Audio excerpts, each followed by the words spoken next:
राज्य भर में और मुंबई में कंजक्टिवाइटिस के जो मामले हैं, आई फ्लू के मामले हैं, दिन प्रतिदिन बढ़ते जा रहे हैं। राज्य में अब तक 26 जुलाई तक 40,000 केसेस दर्ज हो चुके हैं। वहीं अगर मुंबई की बात करें तो 100 से ज्यादा कंजक्टिवाइटिस के मामले दर्ज हुए हैं। इस बीच बीएमसी ने भी गाइडलाइंस जारी किए हैं और मुंबई की जो सरकारी अस्पताल हैं उनकी क्या हालत है, इस बारे में अधिक जानकारी बताने के लिए मेरे साथ डॉक्टर प्रियंका जी हैं। उनसे बात करते हैं, जो कि एक ऑफ्थल्मोलॉजिस्ट है। जिस तरीके से मामले बढ़ गए हैं, तो क्या पेशेंट्स की संख्या बढ़ गई है, क्या उनका नंबर जो है बढ़ गया है?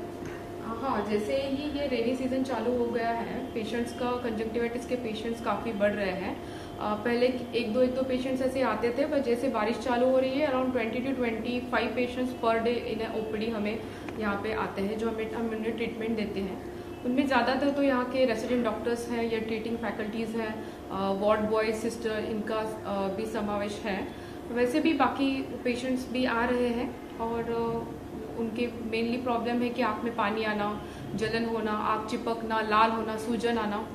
तो और छोटे बच्चों को जब कंजक्टिवाइटिस होता है तो उनके साथ कभी कभी उनको फीवर भी आता है।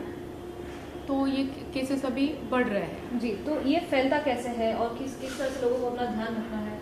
ये फैलता है इसलिए कि ये जो डैम एनवायरनमेंट बन रहा है रेनी सीजन के, उसका वो भी एक कारण है।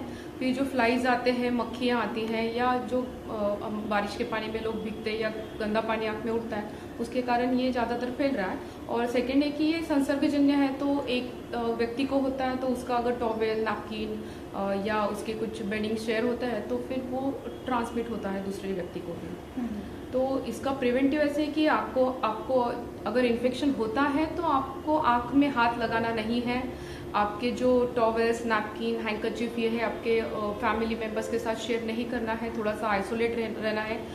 नज़दीकी कोई ऑफ्थल्मोलॉजिस्ट डॉक्टर है तो उनको जाके दिखाना है। प्रॉपर आई ड्रॉप्स डालने हैं।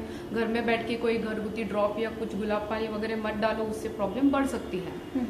तो छोटे बच्चों में अगर फीवर वगैरह होता है तो उनको फीवर के लिए भी ट्रीटमेंट देना ज़रूरी होता है। जी, जिस तरीके से बाहरी जो देश है वहाँ पे ये फ्लू बहुत बढ़ते नजर आ रहा है, तो क्या महाराष्ट्र और मुंबई में ये एक चिंताजनक बात है कि ध्यान रखना चाहिए, या फिर आंकड़ा बढ़ते हुए नजर आ रहा है कहीं ना कहीं? आंकड़ा बढ़ते हुए नहीं नजर आ रहा है, बट इट इज स्टेबल। ऐसे कि बल्क में पेशेंट्स आ रहे हैं, पर ये सेल्फ लिमिटिंग है। अगर ड्रॉप्स प्रॉपरली डालते हैं, ऑइंटमेंट और आई ड्रॉप एंटीबायोटिक, तो ये मतलब कम होता है। 1 वीक इसका पीरियड है, उस वीक में वो कम हो जाएगा।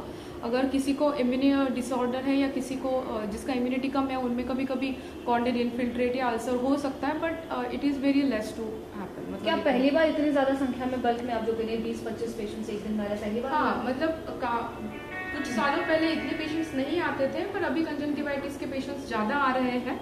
Every year the epidemic happens, but this year they are bit in a large amount. जी, मेरे साथ ही डॉक्टर प्रियंका, जिस तरीके से पहली बार देखा जा रहा है मुंबई और महाराष्ट्र में 40,000 से अधिक केसेस दर्ज हो चुके हैं। सबसे पहले नंबर पे अगर हम बात करें किसी शहर की तो वो पुणे है, उसके बाद रत्नागिरी है, और उसके बाद और 3-4 शहर हैं, और फिर 6 या 7 नंबर पे मुंबई शहर आता है। यानी कि मुंबई में ज़्यादा चिंताजनक बात नहीं है, लेकिन फिर भी ये मामले जो है बढ़ सकते हैं, क्योंकि एक इन्फेक्शियस डिजीज़ है और इस कारण से जो नागरिक हैं वो कहीं ना कहीं असुरक्षित है। और इसी कारण से जो डॉक्टर्स हैं और बीएमसी उन्होंने गाइडलाइन जारी की है और कोशिश कर रहे हैं कि ये जो बीमारी है और ना फैले।